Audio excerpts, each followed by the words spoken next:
udvikler sig hele tiden. Og når livet i byen udvikler sig, så bliver vores byer nødt til at udvikle sig med det. Det er vores opgave som arkitekter at holde øje med og forstå, hvor livet bevæger sig hen, og så hjælpe til med at få det derhen.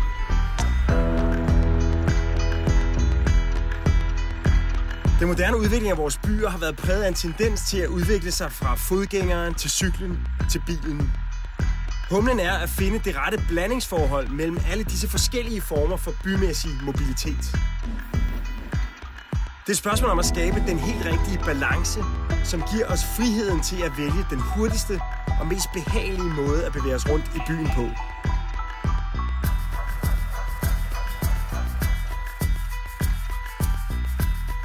I et af vores projekter, som hedder 8-tallet, har vi lavet Villavejen invadere en tredimensionel boligblok, sådan så at beboerne og bylivet rent faktisk kan gå eller løbe eller cykle hele vejen fra gaden op til byens tag og ned igen.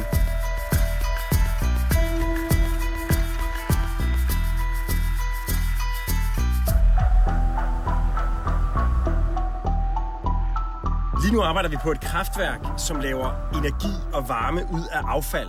Vi har foreslået at opføre en stor elevator, som tager folk 100 meter op i luften, op til et taglandskab, hvorfra de kan vælge mellem en grøn, en blå og en sort skiløjpe, som fører hele vejen ned til foden af bakken. Så kraftværket kanaliserer ikke bare ressourcer rundt i samfundet, det kanaliserer også bylivet rundt i et menneskeskabt landskab af skibakker.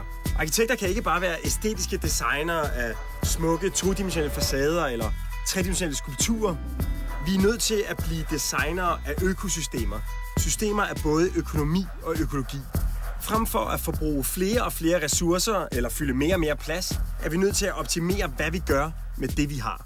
Vi er nødt til at skabe maksimale udfoldelsesmuligheder med et minimum af midler.